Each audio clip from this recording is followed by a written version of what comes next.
નમસ્કાર, હું છું પ્રેરણા. આપ જોઈ રહ્યા છો ઇન્ડિયા ન્યૂઝ ગુજરાતનું ડિજિટલ પ્લેટફોર્મ. એક તરફ દેશના વડાપ્રધાન નરેન્દ્ર મોદી ઈંધણ બચાવવા સહિતની અપીલ કરી રહ્યા છે અને બીજી તરફ ઈંધણની કિંમતમાં વધારો ઝીંકાઈ રહ્યો છે. ત્યારે આ સ્થિતિની વચ્ચે ગુજરાતના અનેક જિલ્લામાં ડીઝલની અછત સર્જાય છે. ખાસ કરીને સૌરાષ્ટ્રના જૂનાગઢ, પોરબંદર અને અમરેલી જિલ્લામાં પેટ્રોલ ડીઝલની ભારે અછતની સીધી અસર ખેડૂતો અને સામાન્ય વાહન ચાલકો પર પડી રહી છે. અમરેલી જિલ્લાના અનેક પેટ્રોલ પંપો પર મોટા વાહનો અને ટ્રેક્ટરોની લાંબી લાઈનો લાગી હતી. સૌરાષ્ટ્રમાં ડીઝલની તંગી પાછળ મુખ્ય કારણ અફવા પ્લસ સંગ્રહખોરી, સપ્લાયમાં ખલેલ છે. કોઈ વાસ્તવિક ઉત્પાદન કે સપ્લાયની અછત નથી, પણ આ કારણોથી સ્થાનિક તંગી સર્જાય છે. ઈરાન ઇઝરાયલ યુદ્ધની અફવા.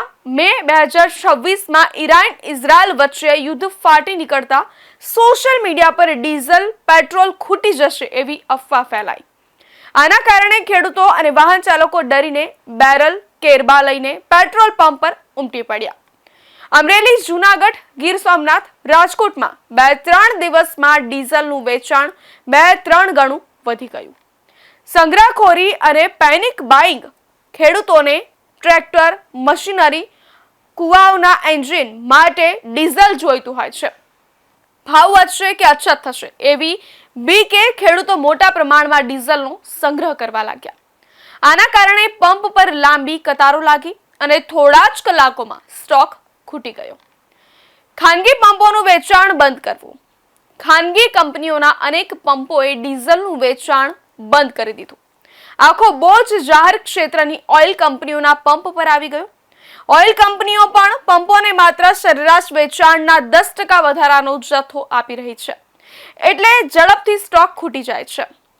પરિવહન અને ખેતી પર એની અસર. ડીઝલ ન મળતા સૌરાષ્ટ્રથી મુંબઈ, દિલ્હી જતી બસોના ફેરા 25-30% ઘટ્યા. ખેતીની સિઝનમાં ટ્રેક્ટર ન ચાલતા વાવણી અટકી ગઈ. ક્વોરી અને ટ્રાન્સપોર્ટના ધંધા પર પણ અસર પડી.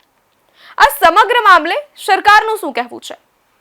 તો રાજ્ય સરકાર અને પેટ્રોલિયમ મંત્રાલયે સ્પષ્ટતા કરી છે કે દેશમાં પેટ્રોલ ડીઝલનો પૂરતો સ્ટોક છે અને કોઈ અછત નથી. ભારત પાસે 60 દિવસ ચાલે તેટલો ક્રૂડ ઓઇલનો સ્ટોક છે. સરકારે લોકોને અફવાથી દૂર રહેવા અને બિનજરૂરી સંગ્રહ ન કરવા અપીલ કરી છે.